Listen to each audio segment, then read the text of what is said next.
अच्छा, यहां पर एक क्वेश्चन और आया जो कि इंपॉर्टेंट है। इन्होंने मुझसे पूछ इन्होंने मुझसे पूछा है किसी ने कि क्या हम इस स्टेटमेंट को निगेट कर सकते हैं कि globalisation is not the new form of colonialism या इंपीरियलिज्म। आप इसे निगेट नहीं कर सकते। मैंने आपको एक चीज पहले भी बताई थी कि जब भी स्टेटमेंट आ जाए उसको निगेट नहीं कर सकते। अगर यहां सवाल पूछा होता कि is globalisation a new form of imperialism question mark, आप उसको जो है निगेट कर सकते थे क्योंकि एग्जामिनर आपसे पूछ रहा है। यहां वो आपको बता रहा है, यहां वो आपको कह रहा है कि ग्लोबलाइजेशन।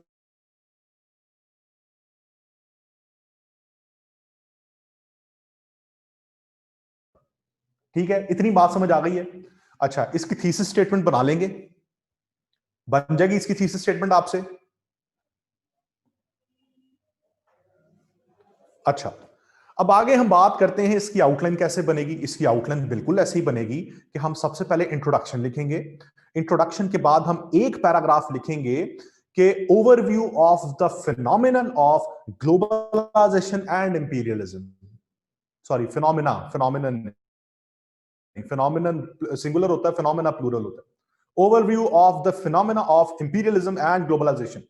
सिर्फ एक पैराग्राफ आप उस पर लिखेंगे और उसके बाद आप जो है मेन आइडिया पे आ जाएंगे कि how is globalisation a new form of imperialism. ठीक है, उसके नीचे सब हेडिंग्स वन बाय वन बनाएंगे, वो क्या होंगी वो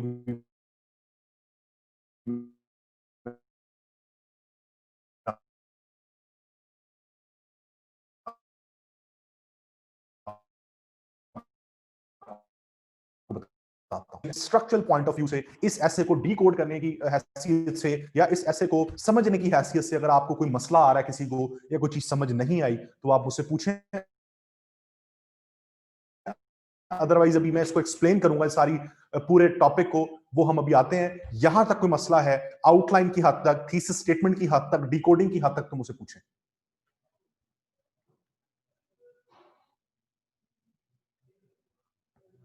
अच्छा, सारा पूछ रही हैं कि क्या हम इसके कॉजेज भी लिख सकते हैं। सारा इसमें कॉजेज लिखने की जरूरत नहीं है। उसकी वजह यह है कि जब आप ये बताएंगी कि ग्लोबलाइजेशन एक नई फॉर्म है इंपीरियलिज्म की, वो इंपीरियलिज्म कैसे फैला रहा है, वो कौन से फैक्टर्स हैं जो कंट्रीब्यूट कर रहे हैं ग्लोबलाइजेशन को इंपीरियलिज्म बनने में, तो वो ऑब्वियस बात है उसके कॉजेज ही तो होंगे। जब आप बताएंगी कि ग्लोबलाइजेशन में यूनाइटेड नेशन का गलत इस्तेमाल हो रहा है, यूनाइटेड नेशन में वीटो पावर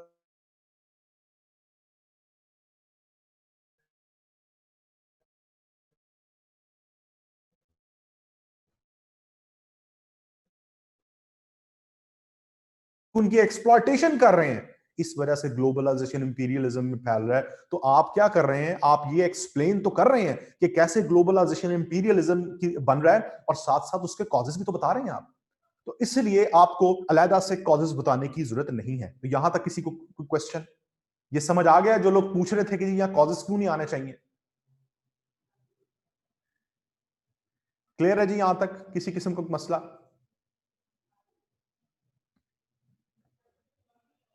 और थीसिस स्टेटमेंट बन जाएगी, आउटलाइन बन जाएगी, ठीक है, या स्ट्रक्चर उसका बना दूं मैं? कोई मसला है तो पूछ लें। मैं मैं बना देता हूं जी थीसिस स्टेटमेंट। अब आप जो मैं थीसिस स्टेटमेंट बनाऊंगा उसमें आपको ये सारी चीजें नजर आ रही होंगी, ये सारे एस्पेक्ट्स नजर आ रहे होंगे आपको, ठीक है।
मैंने थीसिस स्टेटमेंट बनाई है, the phenomena of globalisation is serving the elite class and it spreads the notion of imperialism.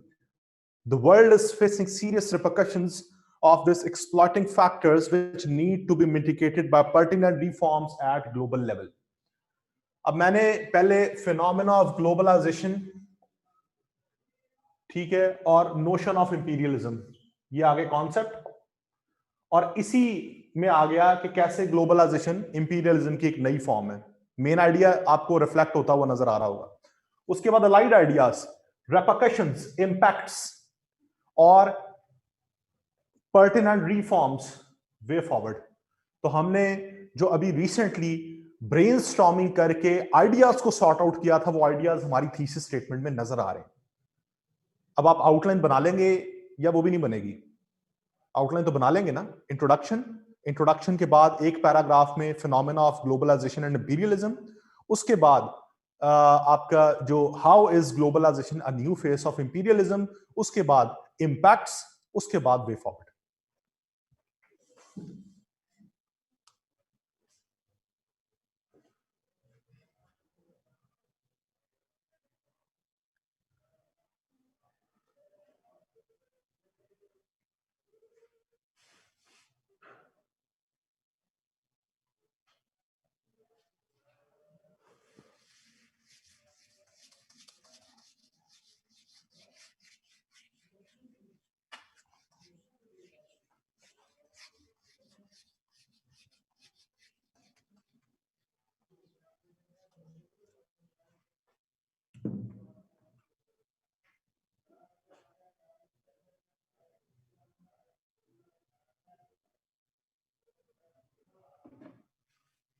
अच्छा जी, आप सबसे पहले बात करते हैं हम कि ग्लोबलाइजेशन का फिनोमेना क्या है, इंपीरियलिज्म क्या है, और कैसे ग्लोबलाइजेशन इंपीरियलिज्म को सर्व कर रही है.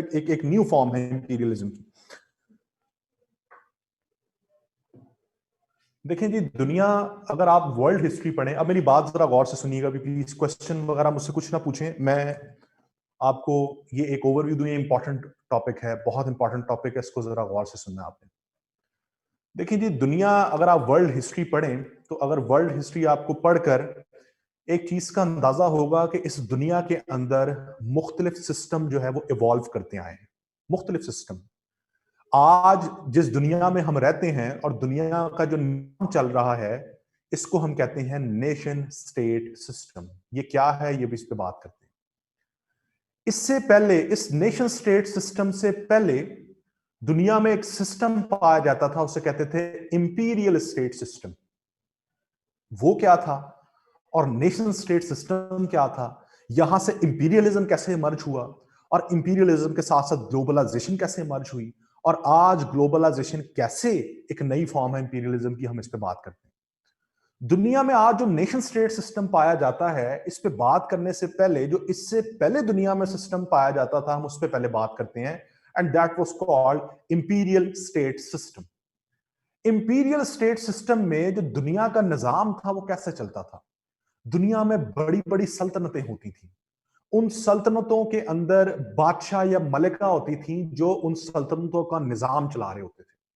और उन सल्तनतों में जो लोगों की लॉयल्टीज होती थी, उन वो बादशाहों के साथ होती थी, मलकाओं के साथ होती थी. अपने रूलर्स, मोनार्क्स के साथ जो है उनकी लॉयल्टीज होती थी. और वो जो रूलर्स थे, वो अपनी पॉलिटिकल पावर को बढ़ाने के लिए, अपनी इकोनॉमिक पावर को बढ़ाने के लिए, अपनी टेरिटरी से बाहर निकलकर एक्सपेंशंस के लिए, टेरिटोरियल एक्सपेंशंस के लिए, वो दूसरी जगहों पर जाके दूसरे एरियाज को कॉन्कर किया करते थे. दूसरे एरियाज को कॉन्कर करते थे, उनको अपने कब्जे में लेकर अपने यहां से लोगों को वहां भेजा करते थे और उनको सेटल किया करते थे कि आप यहां से जाएं और हमने जो नए एरियाज कॉन्कर किए हैं, आप वहां जाकर सेटल हो जाएं. That was the concept of colonialism. जब एक सल्तनत एक नई टेरिटरी को जो है वो कॉन्कर करती थी, तो वो अपने लोगों को वहां भेजती थी. वो लोग वहां जाकर सेटल होते थे, छोटे छोटे अपने एरियाज बना लेते थे, कॉलोनीज बना लेते थे. ये कॉन्सेप्ट था कोलोनियलिज्म का. और फिर वो उन कॉलोनी से वहां के रिसोर्सेज एक्सट्रैक्ट करके अपनी मदर कंट्री को भेजा करते थे. ये सारा कॉन्सेप्ट था कॉलोनियलिज्म या ऐसे कहते हैं इंपीरियलिज्म। ठीक है, उस टाइम पे ये कॉन्सेप्ट पाया जाता था कि एक सल्तनत जब दूसरी टेरिटरी को फिजिकली जाके ऑक्यूपाई करती थी, वहां जाके अपने लोगों को सेटल करती थी, और वहां जाके वो लोग वहां के रिसोर्सेस को एक्सट्रैक्ट करके अपनी मदर कंट्री को भेजते थे, वो कॉन्सेप्ट था कॉलोनियलिज्म का या इंपीरियलिज्म का।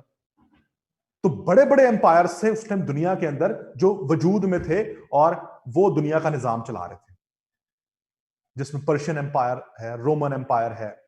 ठीक है, ये सारे बड़े बड़े एम्पायर से, ये वो दौर था इंपीरियलिज्म का। दुनिया के अंदर इंपीरियल स्टेट सिस्टम वजूद में था उस टाइम, वो पाया जाता था। आहिस्ता आहिस्ता जो है दुनिया में जो इंटरनेशनल डायनामिक्स हैं वो चेंज होती गई, और दुनिया में एक नया निजाम आ गया नेशन स्टेट सिस्टम का। ये नेशन स्टेट सिस्टम का निजाम आया 1648 के बाद। 1648 के अंदर एक ट्रीटी साइन हुई, ट्रीटी ऑफ वेस्टफेलिया। ये ट्रीटी ऑफ वेस्टफेलिया इसलिए साइन हुई थी, इससे पहले 30 इयर्स वॉर हुई थी।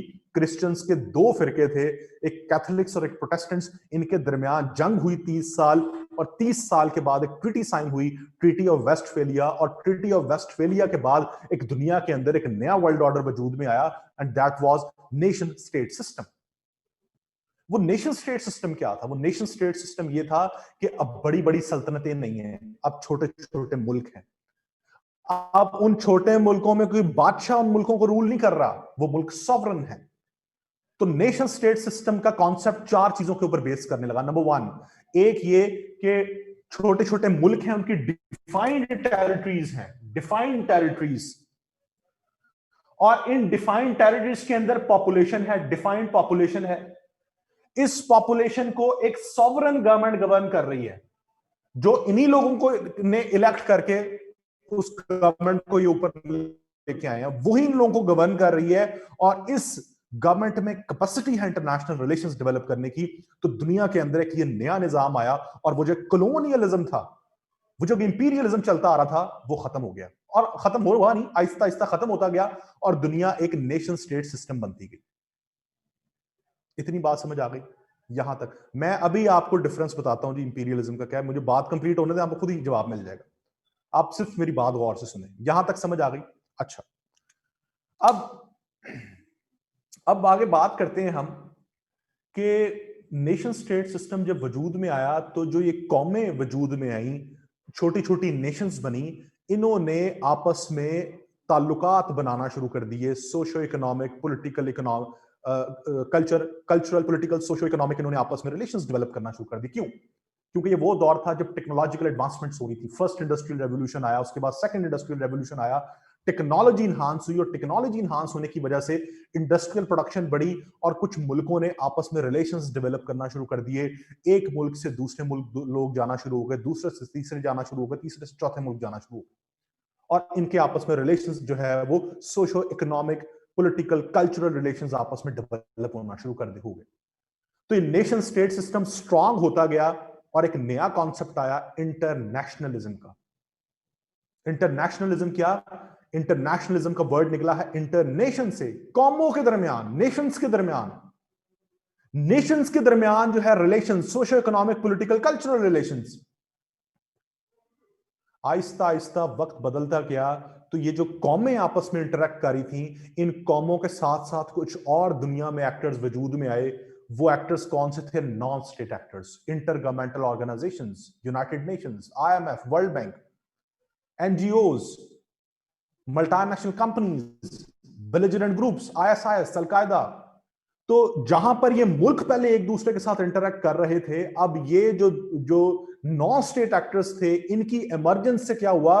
अब ये नॉन स्टेट एक्टर्स आपस में भी इंटरेक्ट कर रहे हैं, और ये नॉन स्टेट एक्टर्स उन मुल्कों के साथ भी इंटरेक्ट कर रहे हैं। इस कॉन्सेप्ट को कहा जाने लगा ग्लोबलाइजेशन, जहां पर नेशन स्टेट्स के साथ साथ नॉन स्टेट एक्टर्स एक टाइम पे socio political, economic, cultural interaction कर रहे हैं, और ये सब एक दूसरे के ऊपर इंटरडिपेंडेंट है, और सब एक दूसरे के साथ जुड़े हुए हैं। That was the concept of globalisation that initiated in late 1980s। तो ये कॉन्सेप्ट था ग्लोबलाइजेशन का। इंपीरियलिज्म का मैंने आपको कॉन्सेप्ट बता दिया कि इंपीरियलिज्म का कॉन्सेप्ट क्या था, कि जब उस टाइम पे टेरिटरीज को जाकर फिजिकली कॉन्कर किया जाता था। हर जब ग्लोबलाइजेशन का कॉन्सेप्ट आया तो ग्लोबलाइजेशन के कॉन्सेप्ट के बाद एक नया कॉन्सेप्ट आया, and that was the concept of neo imperialism. Neo imperialism क्या है? ग्लोबलाइजेशन से जब दुनिया आपस में इनके इंटरेक्शन शुरू हुए दुनिया के, तो इससे क्या हुआ कि कुछ मुल्कों ने इस ग्लोबलाइजेशन का फायदा उठाया।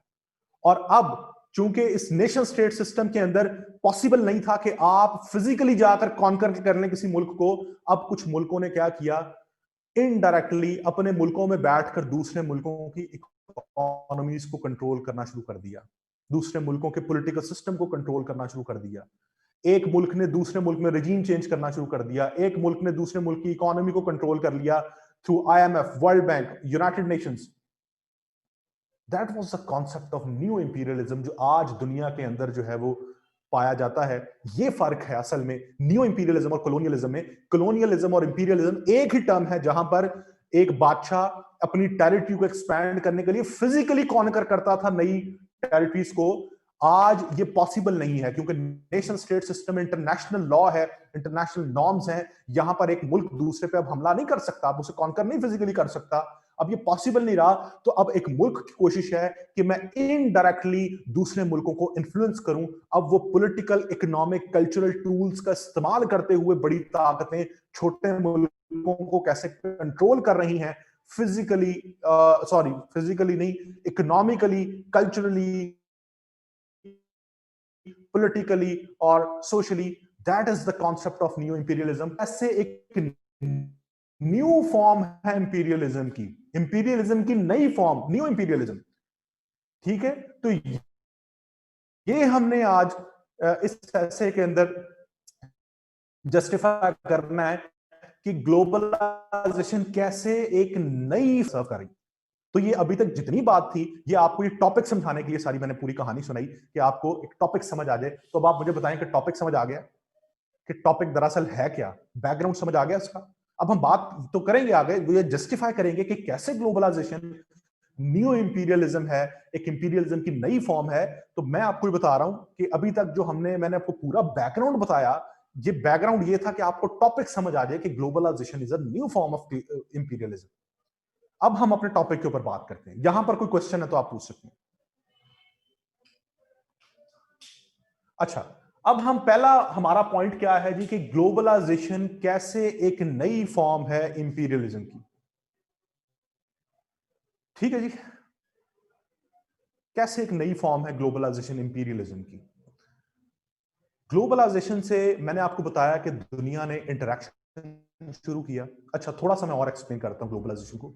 ग्लोबलाइजेशन का कॉन्सेप्ट ना मैच्योर होता है वर्ल्ड वॉर टू के बाद। वर्ल्ड वॉर टू के बाद कुछ अदारे वजूद में आए, ठीक है, जिसकी वजह से ग्लोबलाइजेशन बढ़ी। वो अदारे कौन से थे? यूनाइटेड नेशंस, दुनिया के इंटरनेशनल पॉलिटिकल इंस्टीट्यूशंस, जिसमें यूनाइटेड नेशंस एक बहुत बड़ा अदारा है, ये वजूद में आया। इसने क्या किया, इसको क्या इसकी जिम्मेदारी थी? इसकी जिम्मेदारी थी दुनिया में जितने भी कॉन्फ्लिक्ट्स हो रहे हैं, पॉलिटिकल कॉन्फ्लिक्ट्स हो रहे हैं, उनको खत्म करना। यही यही जिम्मेदारी थी ना। अच्छा, फिर इसके साथ साथ वर्ल्ड वॉर टू के बाद कुछ नए इकोनॉमिक इंस्टीट्यूशन भी वजूद में आए, जिन्हें कहा जाता है ब्रेटन वुड सिस्टम, जिसमें आईएमएफ था, वर्ल्ड बैंक था और गैट था, general agreement of trade and tariffs. ठीक है, ये वजूद में आए। इनका मकसद क्या था? इनका मकसद ये था कि दुनिया के अंदर इकोनॉमिक प्रॉस्पेरिटी को इंश्योर करना। जिन मुल्कों में डेवस्टेशन हो रही है इंफ्रास्ट्रक्चर, वहां पर हम उन मुल्कों को सपोर्ट करें, वहां इंफ्रास्ट्रक्चर डेवलपमेंट करें। जिन मुल्कों की इकोनॉमीज जो है वो सफर कर रही हैं, उनको हम लोन प्रोवाइड करें। तो इनका मकसद ये था। अच्छा, इसके साथ साथ और कौन से अदारे वजूद में आए? ये तो इंटरनेशनल पॉलिटिकल और इकोनॉमिक इंस्टीट्यूशंस को तो हमने डिस्कस कर लिया। इसके बाद एक नए अदारे वजूद में आए, जिन्हें कहा जाता है NGOs, non governmental organisations. Non governmental organisations का मकसद क्या है कि ये, इनको गवर्नमेंट सपोर्ट नहीं करती हैं और ये नॉन प्रॉफिट ऑर्गेनाइजेशंस होती हैं। इनका भी मकसद होता है कि कहीं ना कहीं सोशल सेक्टर्स के अंदर काम करना, कहीं ना कहीं इकोनॉमिक सेक्टर्स के अंदर काम करना, गुर्बत को खत्म करना, अनएम्प्लॉयमेंट को खत्म करना। तो आप देखते हैं यूएस एड, सेफ चिल्ड्रन के नाम से बड़ी बड़ी ऑर्गेनाइजेशंस इस टाइम पे काम कर रही हैं पूरी दुनिया के अंदर। एमनेस्टी इंटरनेशनल है, ये सारी एनजीओज हैं दुनिया में काम कर रही हैं, ठीक है। अच्छा, इसके बाद मल्टीनेशनल कंपनीज आप देखते हैं, मैकडोनल्ड्स है, केएफसी है, जेसी पेनी है, लेवाइस है, ये सारे ब्रांड्स वर्ल्ड वॉर 2 से पहले उस तरह से नहीं थे। इनकी इनकी इंटरनेशनल एरिना के अंदर मल्टीनेशनल कंपनीज का वो रोल नहीं था।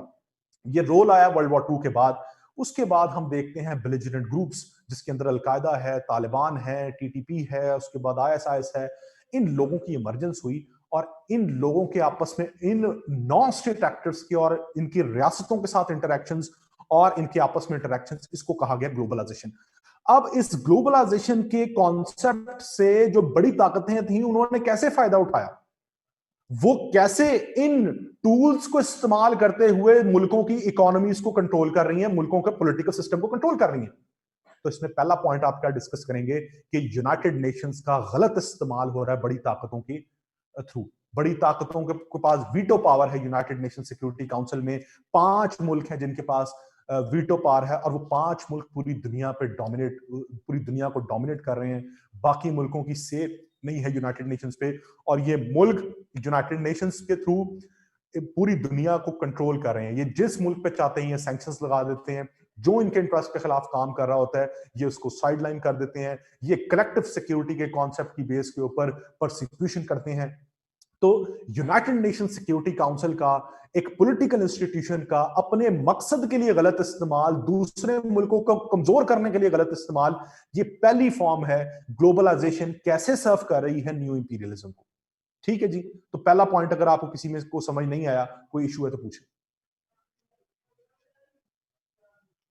क्लियर है जी यहां तक? क्लियर पहला पॉइंट कि कैसे इंटरनेशनल पॉलिटिकल सिस्टम के थ्रू एक्सप्लॉयटेशन हो रही है। ठीक है जी। अच्छा, इसके बाद हम दूसरी बात करते हैं आईएमएफ और वर्ल्ड बैंक की।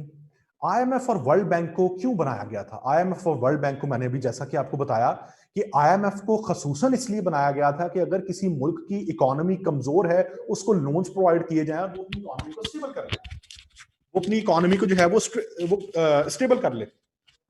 वर्ल्ड बैंक को इसलिए बनाया गया था कि ये अदारा, अगर किसी मुल्क में कोई जल्जला आ जाता है, कोई नेचुरल डिजास्टर आ जाता है, उसमें इंफ्रास्ट्रक्चर तबाह हो जाता है, तो वो डिस्ट्रक्शन को दोबारा से रीबिल्ड करने के लिए, वहां पर लोगों की जिंदगियों को बेहतर करने के लिए जो है वो ये अदारा काम करे। लेकिन हुआ क्या, 1980s के अंदर इन अदारों ने अपना काम छोड़कर जो बड़ी ताकतें थीं, खास तौर पे अमेरिका, उनके इंटरेस्ट को सर्व करना शुरू कर दिया। आप लोगों ने नाम सुना होगा वाशिंगटन कंसेंसस का। वाशिंगटन कंसेंसस 1989 में कॉन्सेप्ट आया, जहां पर अमेरिका ने यह सोचा कि मैं इन अदारों को सबसे ज्यादा पैसा दे रहा हूं, तो मुझे इनका क्या फायदा है, तो क्यों ना मैं इन अदारों को इस्तेमाल करूं और इन अदारों के थ्रू मुल्कों की इकोनॉमीज को कंट्रोल करूं। तो अमेरिका ने एक पॉलिसी निकाली, इकोनॉमिक पॉलिसी निकाली, कि अमेरिका ने आईएमएफ और वर्ल्ड बैंक को कहा कि अब आप जो मुल्कों को लोन देंगे वो कंडीशन बेस्ड लोन होंगे। कोई मुल्क आपके पास पैसे लेने आएगा तो आप ये उनको रिस्ट्रिक्शंस लगाकर, कंडीशंस लगाकर जो है लोन देंगे। आप उन्हें कहेंगे कि अपनी इकोनॉमी के अंदर ये चेंजेस करें। और अमेरिका ने इंश्योर किया कि जो हम ये वॉशिंगटन कंसेंसस के थ्रू हम जो पैसे दे रहे हैं, इससे कभी भी वो मुल्क इकोनॉमिकली स्टेबल ना हो, वो हमारे उस डेट ट्रैप में फंसा रहे। तो ये जो वॉशिंगटन कंसेंसस है, ये बहुत बड़ी एक ग्लोबलाइजेशन की मैनिफेस्टेशन है कि ग्लोबलाइजेशन कैसे एक एलीट क्लास के जो इंटरेस्ट को जो है सर्व कर रहा है। आईएमएफ है, वर्ल्ड बैंक है, वॉशिंगटन कंसेंसस का नाम आप लिख लें। और आज वही वॉशिंगटन कंसेंसस, उसके खिलाफ एक और कंसेंसस खड़ा हो गया जिसे आप बीजिंग कंसेंसस कहते हैं। आज चाइना ने आईएमएफ और वर्ल्ड बैंक को काउंटर करने के लिए अपने अदारे खड़े कर लिए हैं। Asian infrastructure investment bank, Asian development bank, उसके बाद वन बेल्ट वन रोड। क्या मकसद है इसका? इसका वही मकसद है जो आज अमेरिका का मकसद है, मुल्कों की इकोनॉमीज को कंट्रोल करना। तो क्या ये ग्लोबलाइजेशन न्यू इंपीरियलिज्म को सर्व नहीं कर रहा? जी, कोई मसला यहां तक किसी किस्म का? यार मुख्तार ये उतर गया है, लगा देना यार।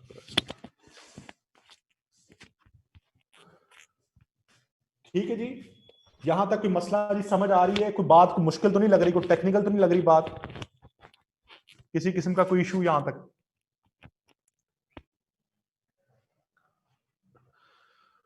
अच्छा, इसके बाद ये तो हमने बात कर ली कि किस तरह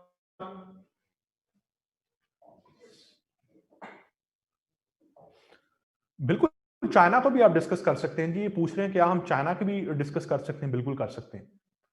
अच्छा, तीसरा पॉइंट यहां पर हम बात करते हैं मल्टीनेशनल कंपनीज किस तरह से इस ग्लोबलाइजेशन के कॉन्सेप्ट को इस्तेमाल कर रही हैं अपना इन्फ्लुएंस बढ़ाने के लिए दुनिया के ऊपर। आप लोगों ने अगर एक किताब पढ़ी है the confessions of an economic hitman, ये जॉन परकिंस ने किताब लिखी है, ये बड़ी जबरदस्त किताब है।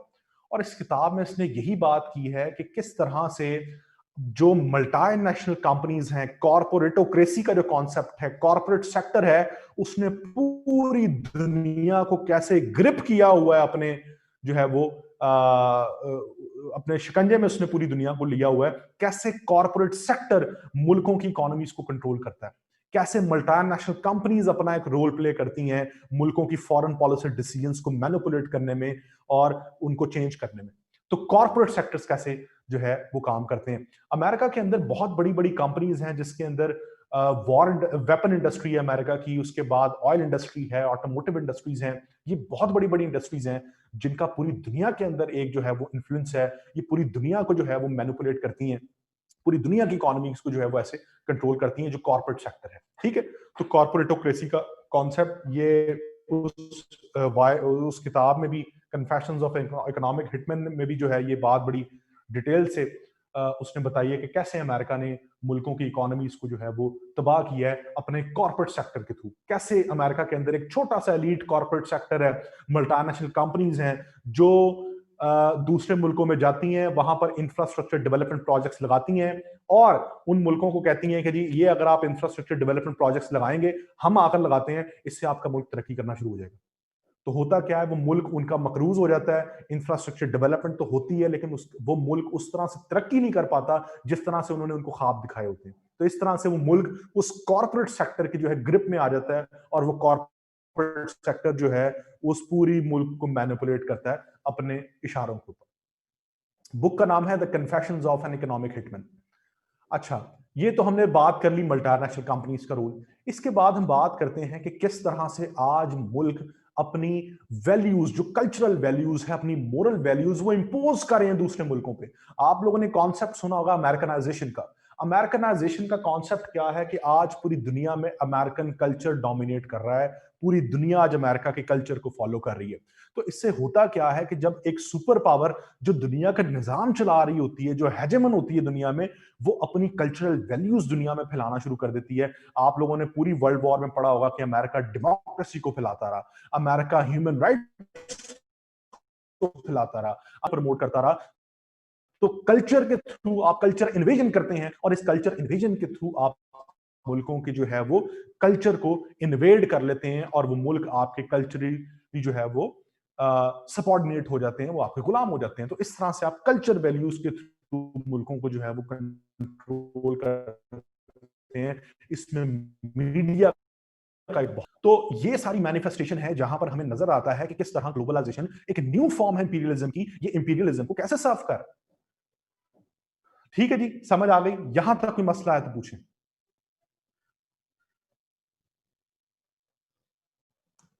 ये किसी किस्म का इशू कोई?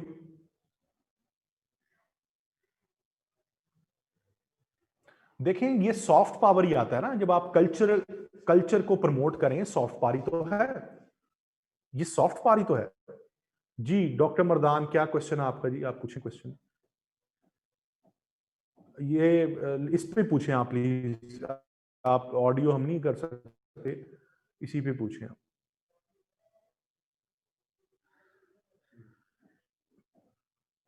ये पूछ रहे हैं कि जी is it okay to bash Chinese institution. देखें, आप कर सकते हैं, आप बीजिंग कंसेंसस का तो बात कर सकते हैं ना, कि चाइना आज इसी तरह से इंपीरियलिज्म फैला रहा है। तो आप चाइना के खिलाफ बात कर सकते हैं लेकिन एक मॉडरेट तरीके से आप उसको क्रिटिसाइज कर सकते हैं, बीजिंग कंसेंसस को।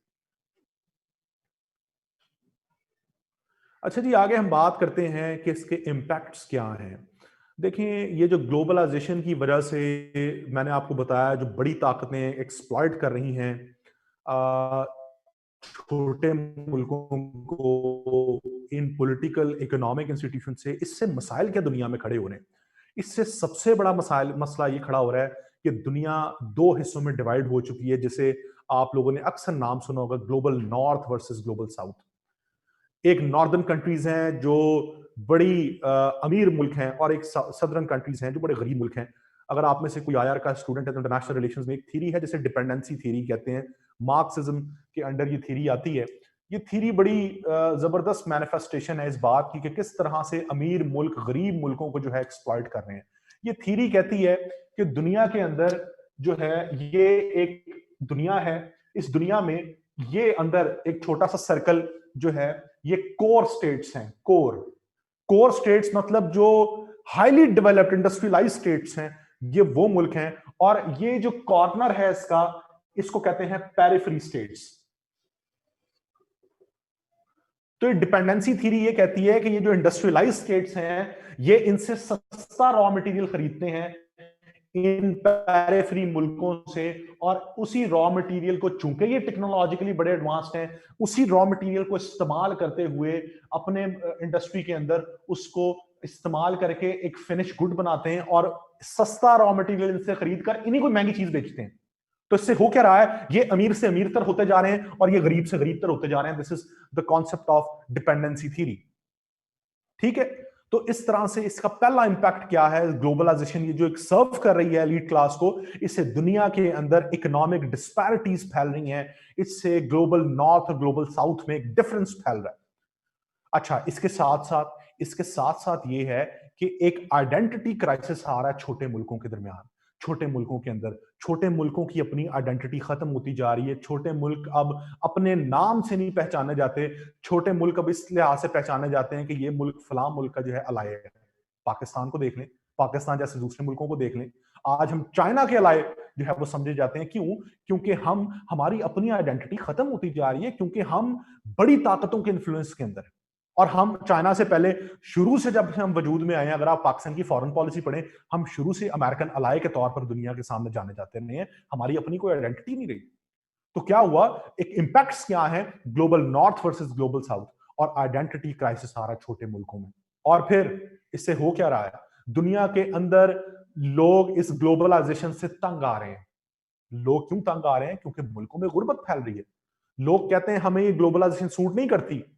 लोग फिर अपने अपने मुल्कों में नेशनलिस्ट मूवमेंट्स जो है वो लॉन्च कर रहे हैं। आप यूरोप देख लें, ब्रेक्जिट देख लें, मेरीने ली पेन फ्रांस के अंदर उसको पॉपुलैरिटी मिल रही है। आज जो ये था मैक्रोन था, जो कि ग्लोबलिस्ट लीडर था, बड़ा लिबरल लीडर था, वो भी आज जो है वो इस्लामोफोबिया को प्रमोट कर रहा है अपने नेशनलिस्ट वोट बैंक बढ़ाने के लिए। मोदी को देख लें, ट्रंप को देख लें, इस तरह के लोगों की इमरजेंस इंटरनेशनल स्टेज के ऊपर, ये क्या बताती है कि लोग ग्लोबलाइजेशन से तंग आ गए हैं और वो एक्सट्रीमिज्म की तरफ जा रहे हैं, वो इंटीग्रल नेशनलिज्म की तरफ जा रहे हैं, वो नेशनलिज्म की एक्सट्रीम फॉर्म को जो है सपोर्ट कर रहे हैं। और जिसकी वजह से हर मुल्क आज अपने आप को मिलिटरली और इकोनॉमिकली जो है वो स्ट्रॉन्ग करने की कोशिश में है। और उसी कोशिश में मुल्कों के दरमियान न्यूक्लियर रेस, आर्म्स रेस जो है बढ़ रही है।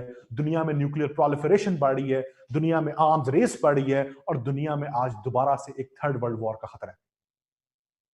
ठीक है जी।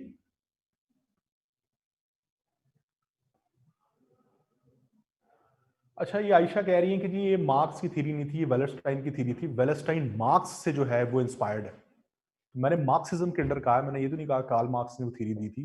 ये वेलस्टाइन जो था, ये कार्ल मार्क्स से जो है वो इंस्पायर्ड था। ये आप पढ़िएगा, जिसने डिपेंडेंसी थ्योरी की बात की थी और वर्ल्ड सिस्टम थ्योरी दी थी। अच्छा,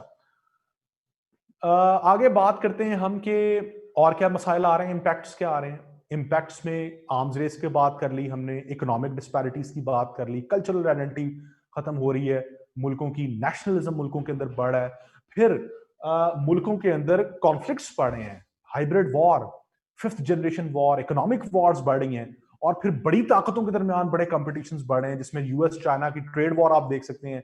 ये ताकतें आपस में लड़ रही हैं। तो ये सारी चीजें हमें नजर आती हैं कि किस तरह से दुनिया के अंदर ये जो इंपीरियलिज्म एक दोबारा बढ़ा ग्लोबलाइजेशन की सूरत में, उसके इंपैक्ट्स क्या है। यहां तक किसी किस्म का कोई क्वेश्चन है तो आप पूछ सकते हैं।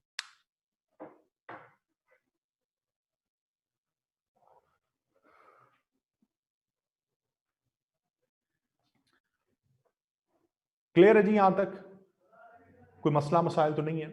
अच्छा जी, इसके बाद हम इसके सॉल्यूशंस की बात करें तो सॉल्यूशंस के अंदर तो हमने सबसे पहले हम यही बात करेंगे कि जी ये जो रोल है इंटरनेशनल गवर्नमेंटल ऑर्गेनाइजेशन का, ये कंस्ट्रक्टिव होना चाहिए। यूनाइटेड नेशंस के अंदर रिफॉर्म्स आनी चाहिए, डेमोक्रेटिक वैल्यूज आनी चाहिए यूनाइटेड नेशंस में, और ये जो वीटो पावर का कॉन्सेप्ट है इसे खत्म होना चाहिए। उसके साथ साथ हम बात करेंगे कि हमें जो है वो रीजनल ऑर्गेनाइजेशंस को सपोर्ट करना चाहिए, हमें इंफ्रास्ट्रक्चर कॉरिडोर्स को सपोर्ट करना चाहिए, जो हमें पॉजिटिव साइड्स हैं ग्लोबलाइजेशन की उनको प्रमोट करना चाहिए।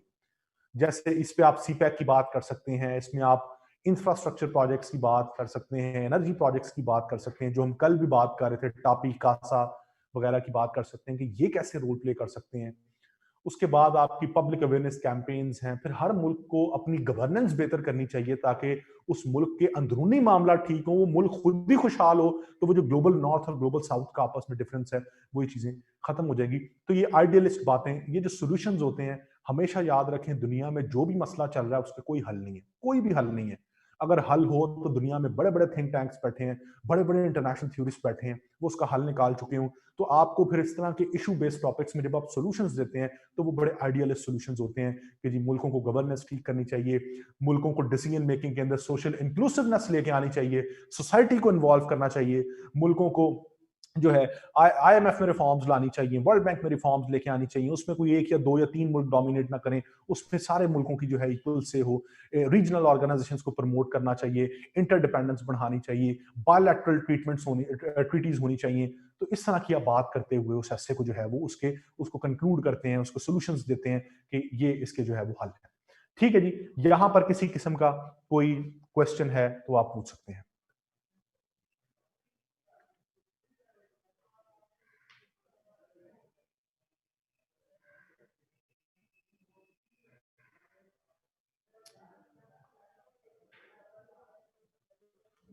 इंपीरियलिज्म को टेररिस्ट ऑर्गेनाइजेशन के साथ नहीं लिंक कर सकते, टेररिस्ट ऑर्गेनाइजेशन का कोई लिंक नहीं है ऐसे इंपीरियलिज्म से। ठीक है, अच्छा जी, ये कह रहे हैं कि सिंगल नेशनल करिकुलम टॉपिक इतना इंपॉर्टेंट नहीं है। हाँ, मैं खुद समझता था आज से 1-2-3 महीने पहले कि ये टॉपिक इंपॉर्टेंट है क्योंकि उस टाइम इस पे बात हो रही थी, लेकिन अब इस पे कोई ऐसा बात नहीं हो रही, कोई अखबार में भी इस पे ऐसा कोई आर्टिकल नहीं आया। और सिंगल नेशनल करिकुलम भी एक कंट्रोवर्शियल चीज है, इसके ऊपर भी गवर्नमेंट का जो प्रोविंशियल गवर्नमेंट्स के साथ कोई ऐसा कंसेंसस नहीं है, जिसकी वजह से इस पे कोई ऐसे ऐसे आ नहीं सकता कि इसके सपोर्ट में आप लिखें कि ये होना चाहिए या नहीं होना चाहिए। तो जो पे भी जिस चीज पे भी कोई कंट्रोवर्सी हो तो उसके ऊपर कोई ऐसे नहीं आता। मैं खुद 2 या 3 महीने पहले समझता था कि ये एक्सपेक्टेड टॉपिक होगा, लेकिन ये एक्सपेक्टेड नहीं है सिंगल नेशनल करिकुलम।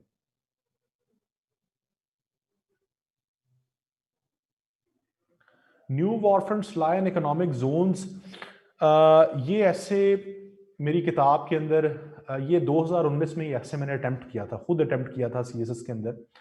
और ये मैंने इस पे बड़ी कंप्रेहेंसिव आउटलाइन अपनी बुक में बनाई हुई है। अगर मेरी बुक आपके पास नहीं भी है, मेरा फेसबुक पेज है मेरे नाम से ही, उस पे आप वो उसमें फोटो सेक्शन में जाकर देख लें, वो आपको डिटेल्ड आउटलाइन मिल जाएगी। जो मैंने उधर अटेम्प्ट करते हुए बनाई थी वही मैंने बनाई है, तो उसमें आपको मिल जाएगी। अच्छा जी, इसके बाद हम बात करते हैं कि इसकी एक और डायमेंशन डिस्कस कर लेते हैं। मैं एम्फेसिस इस पे इसलिए कर रहा हूँ ग्लोबलाइजेशन पे कि मुझे लगता है ये टॉपिक इस दफ़ा ज़रूर आएगा किसी न किसी सूरत में। ये पिछले 3 साल से 18 ऑनवर्ड्स, 18, 19, 20 तीनों साल ये ग्लोबलाइजेशन को टच नहीं किया एग्जामिनर ने। और चूंकि इस दफ़ा इंटरनेशनलिज्म दोबारा रिवाइव हो रहा है जॉन बाइडन की सूरत के अंदर, और नए एग्रीमेंट साइन होने जा रहे हैं कुछ इंटरनेशनल लेवल के ऊपर, दोबारा से अमेरिका पेरिस क्लाइमेट चेंज के अंदर आना चाह रहा है, दोबारा से जीसीपीओ को वो रीनिगोशिएट करना चाह रहा है, दोबारा से अब वो अमेरिका जो है अब ये जो इंटरनेशनल वॉर्स जिससे वो ट्रंप निकलना चाह रहा था उसको दोबारा रिवाइव करना चाह रहा है। तो इस मुझे लगता है कि ग्लोबलाइजेशन इंटरनेशनलिज्म पे किसी ना किसी तरह से ऐसे जरूर इस दफा जो है वो आएगा। डिजिटल रेवोल्यूशन पे भी बात कर लेते हैं। मैं सिर्फ एक ब्रीफ ओवरव्यू दूंगा, डिटेल से बात नहीं करेंगे क्योंकि हम कर चुके हैं।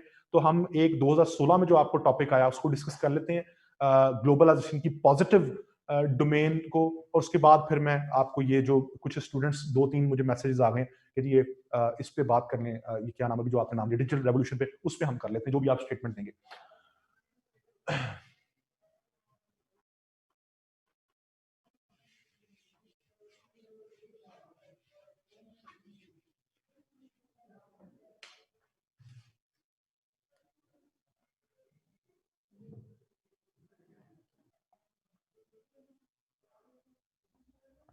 अच्छा, ये 2016 की अगर आपके पास किसी के पास पेपर है तो मुझे प्लीज बताइएगा कि क्या स्टेटमेंट है। पहले ही ऐसे है, ये world is a global village, learn to live together, इस तरह का टॉपिक है, मुझे बताइएगा जरा।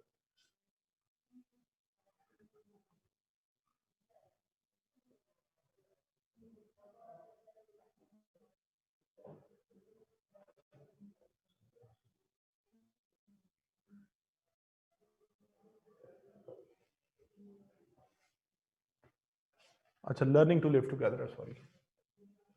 अच्छा जी, इसको ये एक आर्ग्यूमेंटेटिव ऐसे है, ये एक इशू बेस्ड टॉपिक नहीं है, ठीक है। इशू तो इसमें कोई हाईलाइट नहीं हो रहा। अब इसको भी आप डिकोडिंग करें इसमें कौन सा मेन आइडिया। हाँ जी, इसमें कौन सा आइडिया आपको नजर आ रहा है, मेन आइडिया इस टॉपिक के अंदर।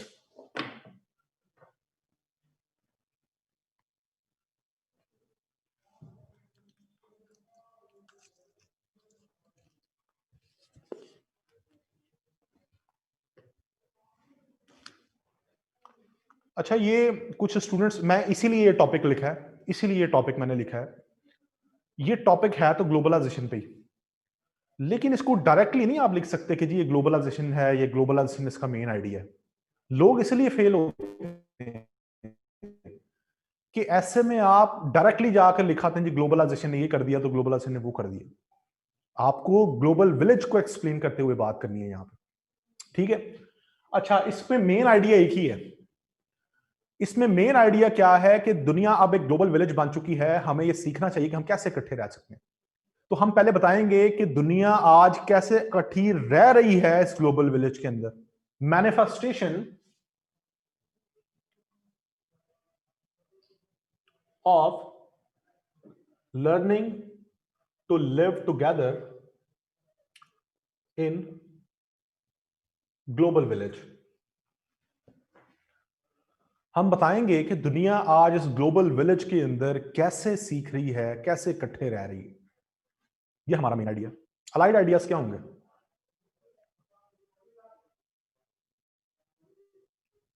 जी, क्या होंगे अलाइड आइडियाज? मैं कुछ सवाल पूछ लूं तो कोई मैसेज नहीं आता, वैसे 1 मिनट में कुछ 70 मैसेज आ रहे होते हैं। इसमें इसके अलाइड आइडियाज क्या होंगे? हम पहले मैनिफेस्टेशन बताएंगे कि दुनिया आज कैसे इकट्ठी रह रही है इस ग्लोबल विलेज में। इसके अलाइड आइडियाज में होगा कि आज दुनिया को कौन कौन से मसाइल आ रहे हैं इकट्ठे रहने में। इस ग्लोबल विलेज को किस किस्म के मसाइल का सामना है, हर्डल्स, चैलेंजेस, इश्यूज।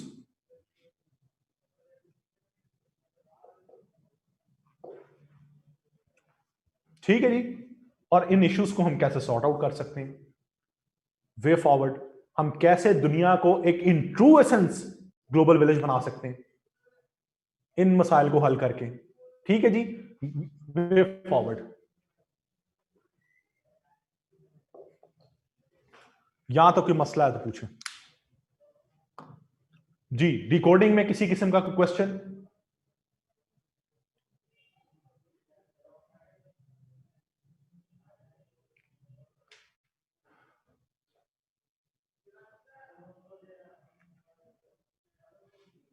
अच्छा, बन जाएगी, आउटलाइन बन जाएगी आपसे।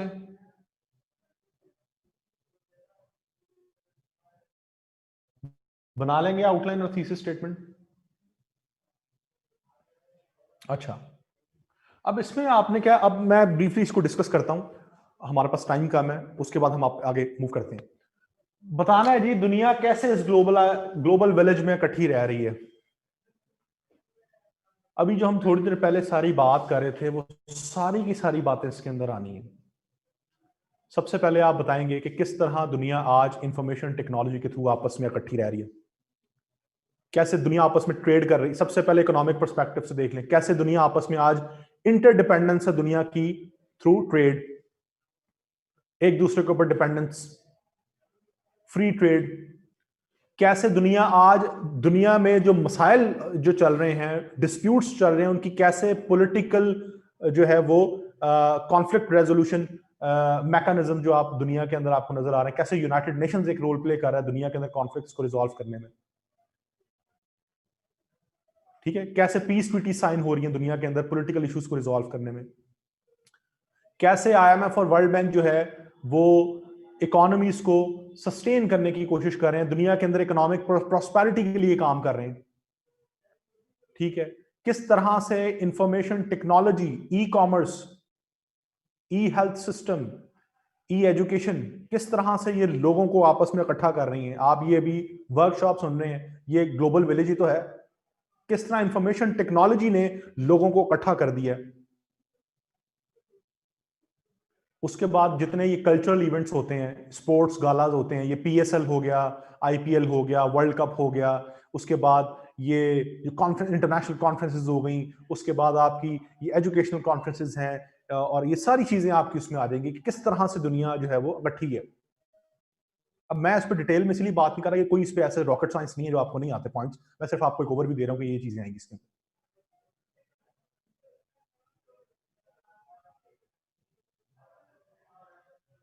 ये सवाल आया जी कि अभी तो हमने आईएमएफ पे लानत भेजी थी, तो अब हम ऐसे में उल्टा लिखेंगे। भाई वो ऐसे, उसकी स्टेटमेंट डिफरेंट थी, इसकी स्टेटमेंट डिफरेंट है। उसकी स्टेटमेंट क्या थी, मैंने आपको भी क्या बताया, मैंने आपको बताया कि स्टेटमेंट को इंटरप्रेट करना सीखें। वहां पर आप आईएमएफ को कंडेम इस वजह से कर रहे थे क्योंकि टॉपिक वो है कि ग्लोबलाइजेशन इंपीरियलिज्म फैला रहा है, यहां पे वो अच्छी अच्छी बातें कर रहा है, वहां पे कह रहा है जी दुनिया को इकट्ठा रहना चाहिए। तो सवाल भी माशाल्लाह आपके अजीबो गरीब है। अच्छा, तो बताने का मकसद है कि हमने जनरली यहां पर ये डिस्कस कर लेना है, इसमें कोई रॉकेट साइंस नहीं है, कोई मेरे समझाने वाली बात नहीं है, सारी बातें आपको पता है, ठीक है। अच्छा, उसके बाद चैलेंजेस क्या हैं, चैलेंजेस सारे वही हैं जो अभी डिस्कस किए हैं हमने, ठीक है। मसाइल जो हमने अभी नेगेटिव एस्पेक्ट डिस्कस किए हैं वो सारे यहां पर आ जाएंगे, उसके सॉल्यूशंस आ जाएंगे, दैट्स इट। इस स्टेटमेंट का मकसद सिर्फ मुझे ये था कि मैं आपको यहां पर इसको डी कोडिंग करके बता दूं कि इसको किस डायमेंशन में सॉल्व करना है। इसमें हम बात कर चुके हैं, इसमें मैं पहले भी जो आपको क्लासेस में भी एक पाकिस्तान से रेलेवेंट ग्लोबलाइजेशन का टॉपिक पढ़ाया था, वो सारी बातें हम कर चुके हैं, वही सारी बातें इसमें आनी, कोई ऐसा इसमें रॉकेट साइंस इस ऐसे के अंदर नहीं है। फिर भी अगर आप समझते हैं कि अगर आपको कुछ समझ नहीं आए तो मुझे पूछे, मैं आपको एक्सप्लेन कर देता हूं।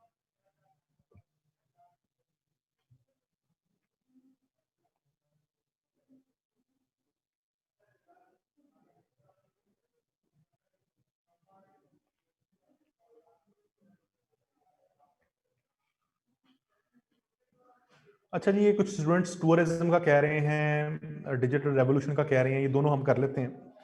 पहले आप बता दें कौन सा करना है, डिजिटल रेवोल्यूशन वाला डिस्कस करना है, डिजिटाइजेशन का, या फिर टूरिज्म का डिस्कस करना है।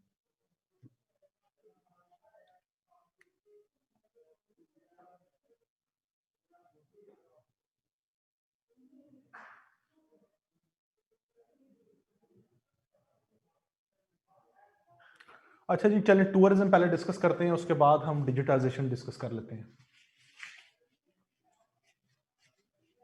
टूरिज्म वैसे डिस्कस करने वाली बात तो कोई नहीं है, ऐसे की वो स्टेटमेंट भी बड़ी सीधी सी है जो 2020 में आई है, tourism in Pakistan prospects and challenges, तो उसमें कौन सी ऐसी मुश्किल बात है। खैर, tourism in Pakistan prospects and challenges, ठीक है जी। अब इसकी जरा करें आप, सबसे पहले इसमें मेन आइडिया क्या होगा और अलाइड आइडियाज क्या होंगे।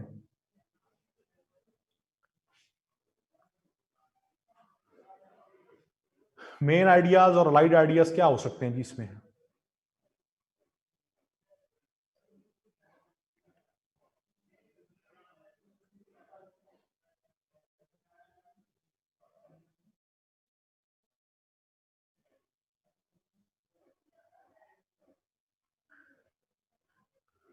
इसमें सबसे पहले मेन आइडिया होगा टूरिज्म इन पाकिस्तान, तो आप पहले बात करेंगे कि पाकिस्तान के अंदर टूरिज्म का पोटेंशियल क्या है, किस किस्म का पोटेंशियल है पाकिस्तान में टूरिज्म का, टूरिज्म इंडस्ट्री का, ठीक है। सबसे पहला मेन आइडिया होगा कि potential of tourism in Pakistan, अच्छा, उसके बाद इसका क्या मेन आइडिया होगा? इसका मेन आइडिया होगा चैलेंजेस। चैलेंजेस क्या है? चैलेंजेस के बाद क्या होगा? प्रॉस्पेक्ट्स, अपॉर्चुनिटीज क्या है? अगर हमारी टूरिज्म इंडस्ट्री में क्या क्या हम अपॉर्चुनिटीज जो है वो, प्रॉस्पेक्ट्स जो है वो हासिल कर सकते हैं अगर हम टूरिज्म इंडस्ट्री के ऊपर काम करें तो। अच्छा, अलाइड आइडिया की अब आपको जरूरत नहीं है, क्योंकि आपका जो एसए का टॉपिक है वो इटसेल्फ बड़ा कंप्रिहेंसिव है, उसमें ऑलरेडी 3 आइडियाज डिस्कस हो रहे हैं, तो आपको अब यहां जरूरत नहीं है। अब आप में से कई लोग मुझसे पूछेंगे कि हम यहाँ पे वे फॉरवर्ड क्यों नहीं दे रहे? वो इसलिए नहीं दे रहे कि ये जो प्रॉस्पेक्ट्स हैं ये चैलेंजेस को काउंटर ही तो कर रहे हैं। तो प्रॉस्पेक्ट्स यहां पर वे फॉरवर्ड का ही काम कर रहे हैं, इस वजह से हम यहां पे अलहदा से जो है वो वे फॉरवर्ड नहीं देंगे, क्योंकि रेपिटेशन हो जाएगी। प्रॉस्पेक्ट्स में भी आपने वही बात करनी है, वे फॉरवर्ड में भी वही बात करनी है। ठीक है जी, बात समझ आ गई है? अच्छा, अब यहां पर इसकी थीसिस स्टेटमेंट और आउटलाइन में अगर कोई इशू है तो आप मुझसे पूछ लें, अदरवाइज हम फिर आगे चलते हैं।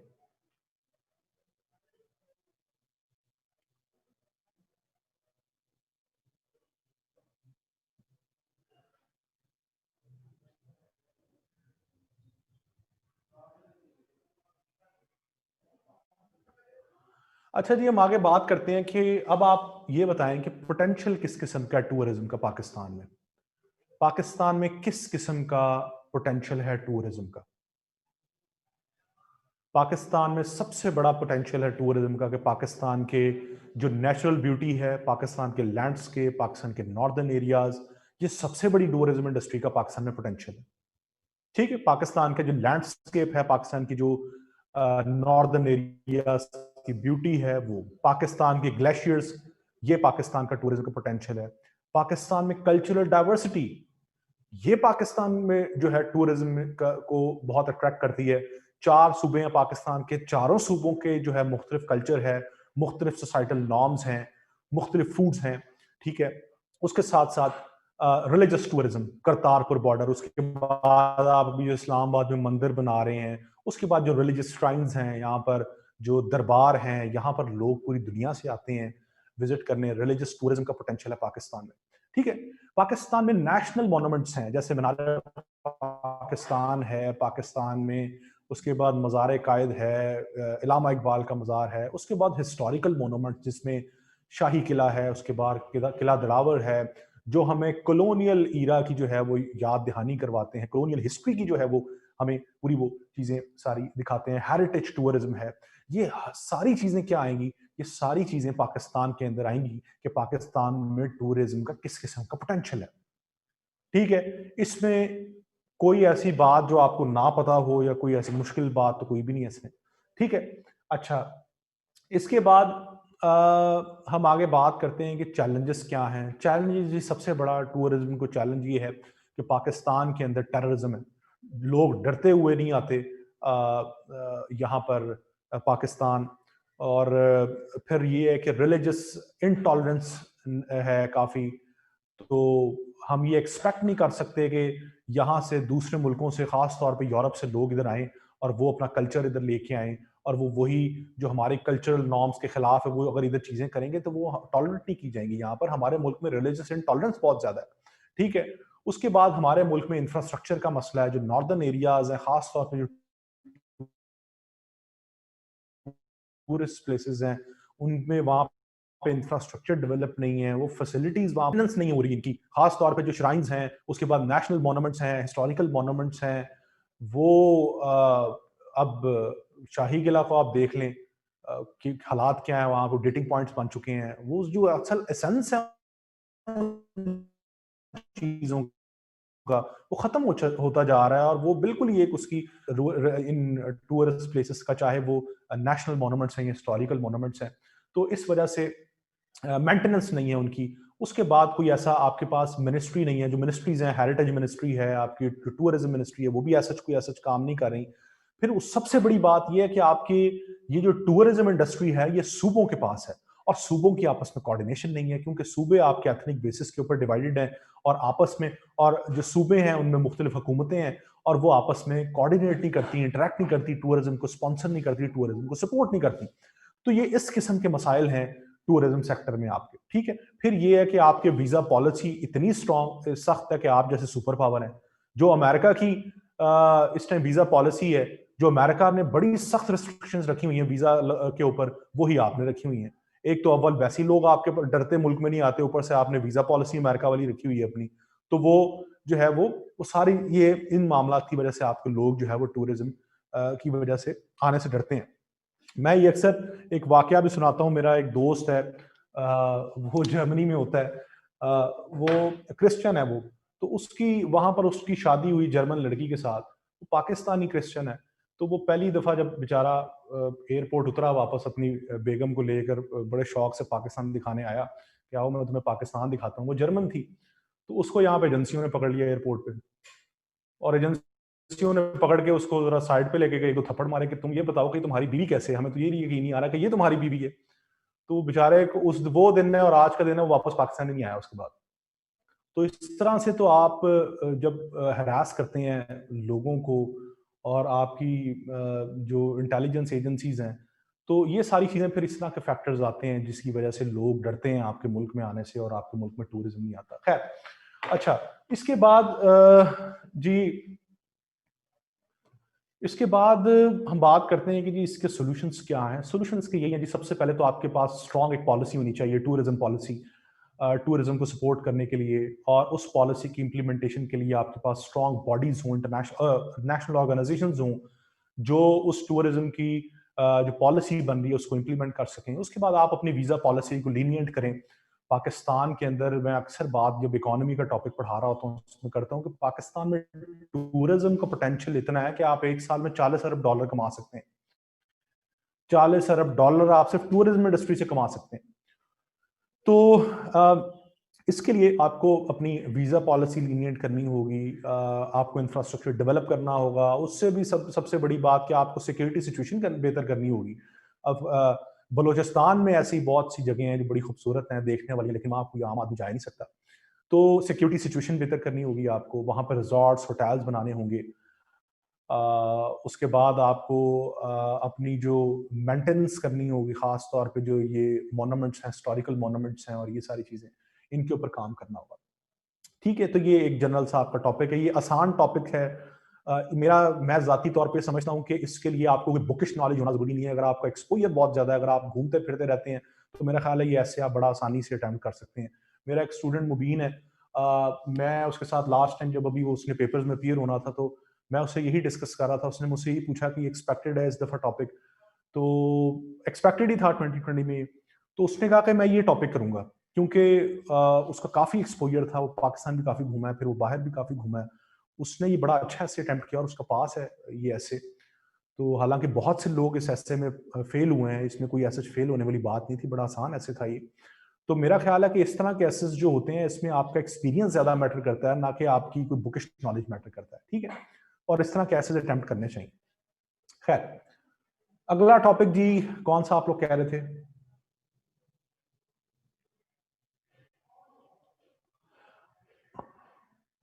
अच्छा जी, ये कुछ लोग कह रहे हैं कि जी ये डिजिटल रेवोल्यूशन भी डिस्कस कर लेंगे, वो भी चलें, ब्रीफली डिस्कस कर लेता हूं मैं। वो भी एक आसान टॉपिक है।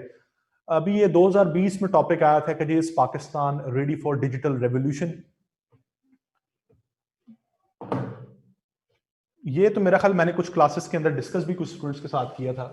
मेरे ख्याल 3-4 क्लासेस को करवाया मैंने ये टॉपिक। आप में से कईयों ने इसको डिस्कस भी किया होता मेरे साथ, लेकिन चलें कर लेते हैं। टॉपिक क्या है जी, इस पाकिस्तान रेडी फॉर डिजिटल रेवल। अच्छा जी, कुछ स्टूडेंट्स कह रहे हैं कि ये हम कर चुके हैं ये टॉपिक, तो आप मुझे बता दें कि ज्यादातर लोग क्या कह रहे हैं, ये करना है या ये रहने दें इसको?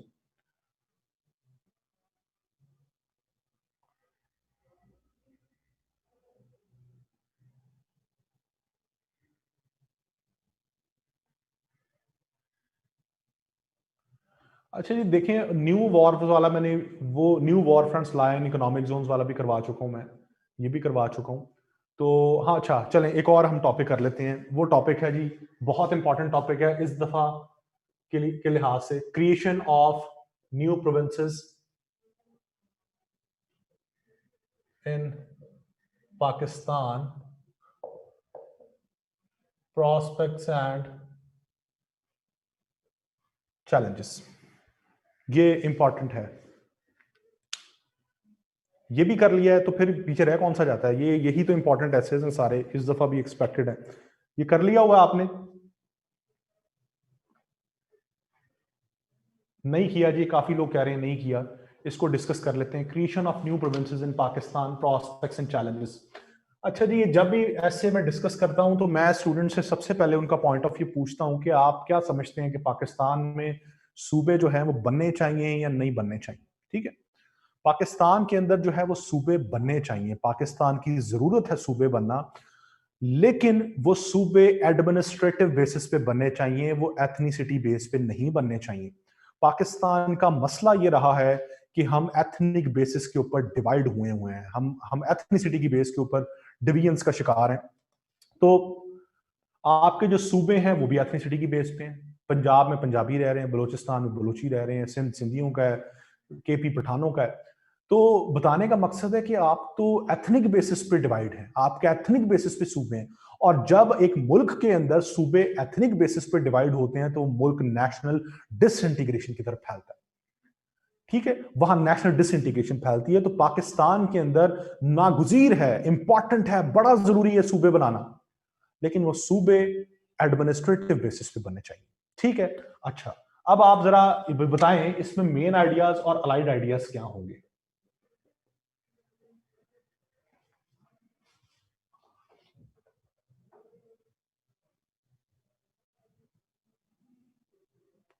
क्या होंगे जी? ये टॉपिक्स देख के आपको क्या नजर आ रहा है कि क्या इसमें अलाइड और मेन आइडियाज होंगे?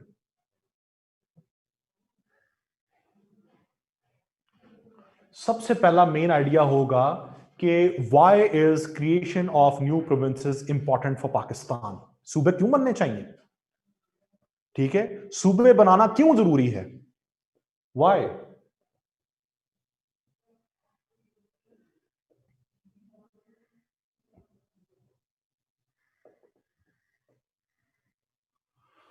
अच्छा, उसके बाद क्या होगा? सूबे बनाने में मसाइल किस किस्म के हैं, चैलेंजेस?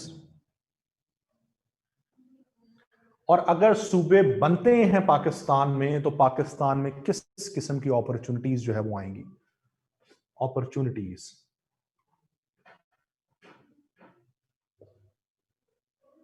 प्रोस्पेक्ट्स। इसी में भी अलाइड आइडिया की हमें जरूरत नहीं है, क्योंकि ऑलरेडी आपके जो ऐसे की टॉपिक है वो काफी कंप्रहेंसिव है, जिसके अंदर तीनों जो है डोमेन्स डिस्कस हो रही है। ठीक हो गया? यहां तक कोई बात, कोई चीज समझ नहीं आई तो पूछें।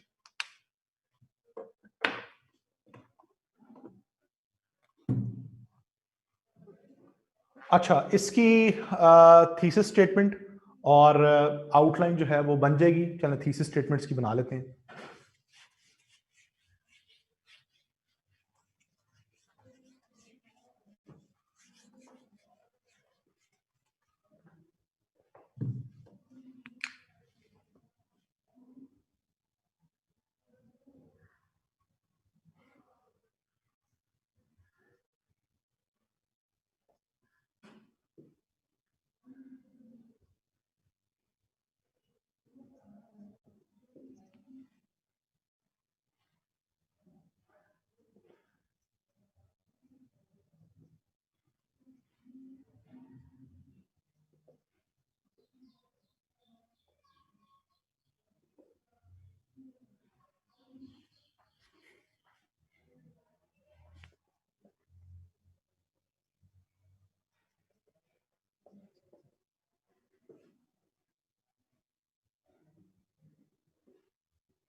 इसको मैं जरा चेंज कर देता हूँ।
अच्छा जी, मैंने थीसिस स्टेटमेंट ये बनाई है, the creation of new provinces in Pakistan is important because of various factors, however it is an uphill task as the country is facing various challenges.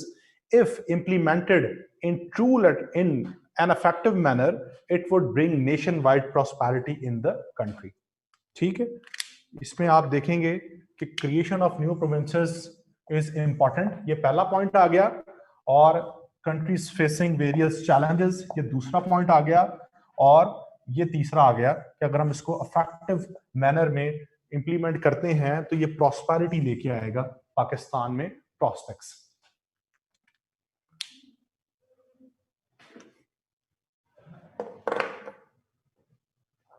जी, यहां तक कोई क्वेश्चन है तो पूछ लें।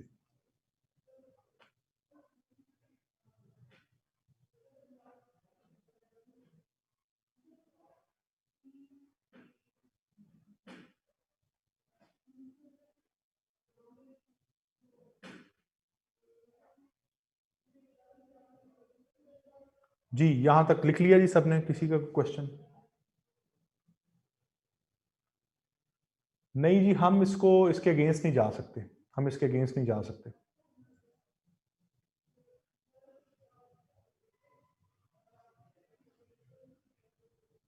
चलें जी, करें जी शुरू आगे, इसको एक्सप्लेन करें। अच्छा, ब्रेक अभी करते हैं जी, ठहर जाएं, ब्रेक अभी इसके बाद करते हैं, पहले इसको एक्सप्लेन कर लें फिर ब्रेक करते हैं। अच्छा जी, सूबे क्यों जरूरी हैं पाकिस्तान में? सूबे बनाना क्यों जरूरी है?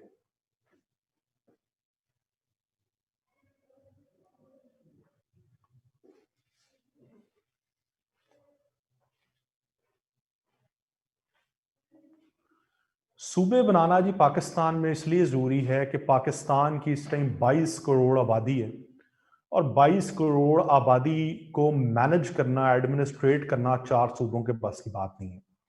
तो इतने बड़े लेवल पे पॉपुलेशन को मैनेज करना ये बहुत इंपॉर्टेंट है, इसलिए सूबे बनाना जरूरी है। दूसरा मकसद सूबे बनाने का ये है कि इक्वल डिस्ट्रीब्यूशन ऑफ रिसोर्सेस। 4 सूबे हैं, 4 सूबों की वजह से आप रिसोर्सेस को डिवाइड नहीं कर पा रहे सही तरह से, जिसकी वजह से आपके मुल्क में इकोनॉमिक डिस्पैरिटीज फैल रही।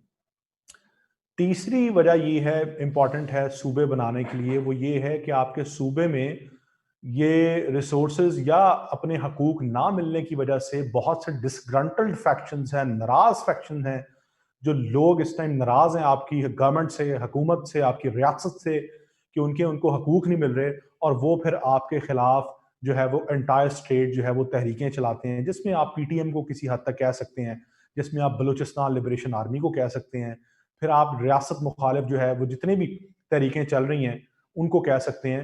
इनमें उन तहरीकों का कसूर नहीं है, इनमें कसूर रियासत का है जो उनको राइट्स नहीं देती, जिस मकसद के लिए वो लोग जो है खड़े होते हैं। क्यों नहीं देती? क्योंकि असल जो 4 सूबे हैं, सेंट्रलाइज निज़ाम है पाकिस्तान के अंदर, तो जब तक डिसेंट्रलाइज निज़ाम नहीं होगा तो आप निचले लेवल तक लोगों के जो है राइट्स, उनको जो है वो आप नहीं कर सकते। डेवलपमेंट वहां पर छोटे इलाकों में नहीं आ सकती, और फिर छोटे इलाकों के लोग जो है वो मार्जिनलाइज रहेंगे, और वो फिर पोलराइजेशन की वजह से वो आपके खिलाफ खड़े हो जाएंगे। तो ये कुछ बड़ी संगीन किस्म की वजूहात हैं जिसमें पाकिस्तान में नागुज़ीर हो गया सूबे बनाना। ठीक है, अच्छा हाँ, और दूसरा ये कि आपके मुल्क जो है, जैसा कि मैंने आपको बताया, एथनिसिटी की बेसिस पे डिवाइड है, और आपके मुल्क में एथनिक इश्यूज हैं जिसकी वजह से आप डिसइंटीग्रेट हो रहे हैं। उन एथनिक इश्यूज को एड्रेस करने के लिए भी आपको जो है वो सूबे एडमिनिस्ट्रेटिव बेसिस पे बनाना जो है वो जरूरी है। ठीक हो गया? अच्छा, अब मसाइल क्या है सूबे बनाने में? सूबे बनाने में सबसे बड़ा मसला ये है कि आपके मुल्क के अंदर नेशनल कंसेंसस नहीं है। अगर अभी आप लोग 800-850 लोग बैठे हैं, अगर मैं आपसे पूछूं सूबे बनने चाहिए नहीं, तो आप में से कुछ लोग कहेंगे बनने चाहिए, कुछ कहेंगे नहीं बनने चाहिए। तो जैसे आप इस क्लास के अंदर लोग डिवीजन्स का शिकार हैं, अपने अपना एक पॉइंट ऑफ व्यू रखते हैं, इसी तरह से पूरी पाकिस्तान में लोगों का एक कंसेंसस नहीं है, नेशनल कंसेंसस नहीं है। अच्छा, दूसरी बड़ी हर्डल ये है कि सूबे बनाने के लिए आपको फाइनेंशियल रिसोर्सेस चाहिए, पैसे चाहिए। जब आप एक सूबा बनाते हैं तो वहां पर आपको अदालतों का निजाम बनाना है, वहां पर आपको पूरा ब्यूरोक्रेसी का निजाम लेके जाना है, वहां पर आपको पूरी वहां की मिनिस्ट्रीज बनानी पड़ेंगी, वहां आपको सेक्रेटेरिएट्स बनाने पड़ेंगे, वहां हॉस्पिटल्स बनाने पड़ेंगे, वहां कॉलेजेस यूनिवर्सिटीज बनानी पड़ेंगी, वहां डेवलपमेंट करनी पड़ेगी। उसके लिए अरबों खरबों रुपया चाहिए और आपके पास इतने पैसे नहीं है। एक सूबा बनाने के लिए पैसे नहीं है आपके पास, ठीक है।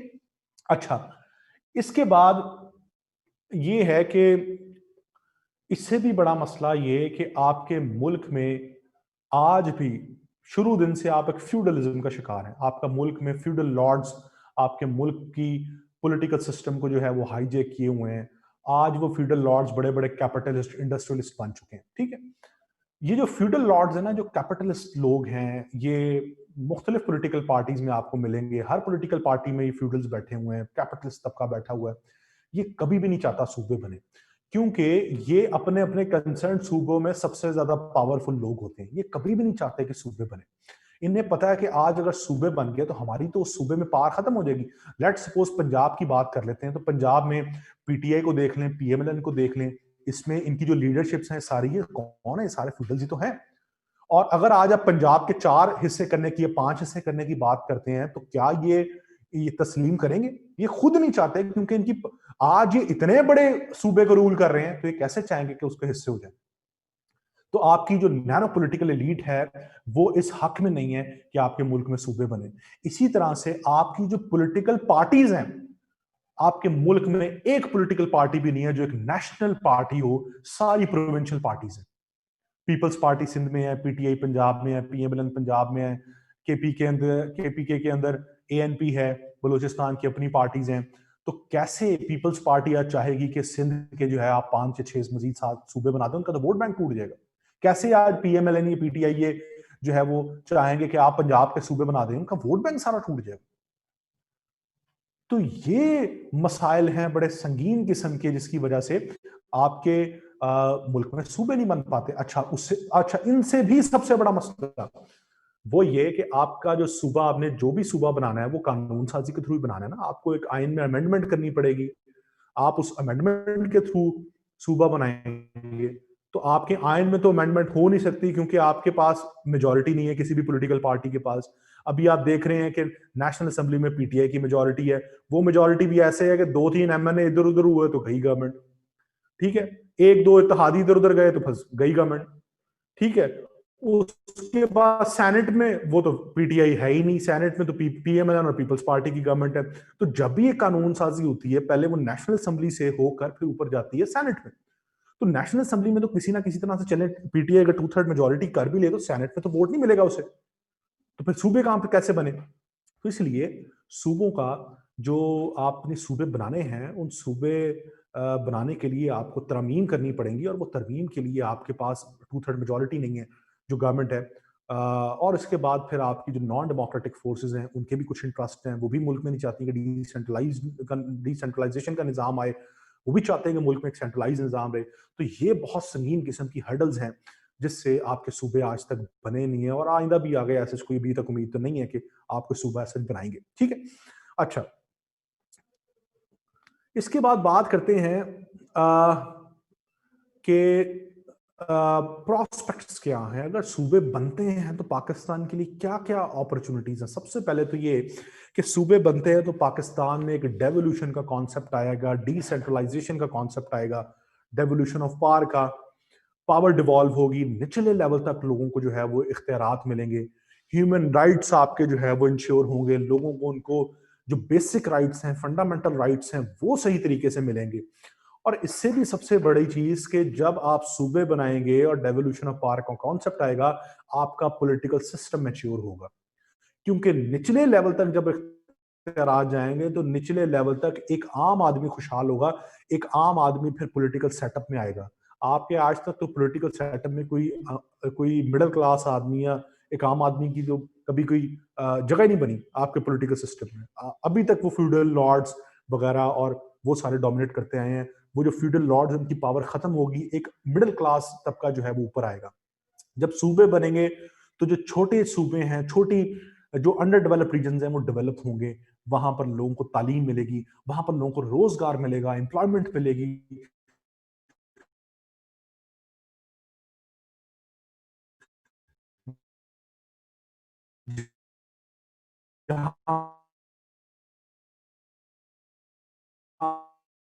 आप हॉस्पिटल बनाएंगे, कॉलेजेस बनाएंगे, जहां आप सेकंडरी बड़ी चीजें अभी हमने 3-4 ऐसे डिस्कस किए। मैं आपको कल भी ये चीज बताई थी कि ऐसे कोई मुश्किल चीज नहीं है, गिनती के 10 से 12 ऐसेज हैं, आप वो तैयार कर लेते हैं तो किसी भी तरह की स्टेटमेंट आ जाए वो सारी चीजें वही बातें आपने लिखनी है। आपने देख लिया कि जो भी बातें मैंने की हैं, जो आर्ग्यूमेंट्स मैंने दिए हैं, कौन सी रॉकेट साइंस है, सारी चीजें आपने कहीं ना कहीं पाक अफेयर्स में पढ़ी हैं, करंट अफेयर्स में पढ़ी हैं, आप रोज अखबार में पढ़ते हैं, कोई आईआर में कुछ पढ़ा होगा, कुछ पॉलिटिकल साइंस में पढ़ा होगा। तो सारी चीजें, सिर्फ चीज ये है कि आप लोग प्रैक्टिस करें, प्लीज ज्यादा से ज्यादा प्रैक्टिस करें, ज्यादा से ज्यादा आउटलाइंस बनाएं, इंट्रोडक्शन लिखें और अपने आप को उस प्रैक्टिस से गुजारें। आप सब लोग में पोटेंशियल। अच्छा, तो यहां पर ब्रेक लेते हैं जी, 10-15 मिनट की। उसके बाद फिर आकर जो आप लोग कहेंगे फिर हम आगे उस चीज को करेंगे। ठीक है जी।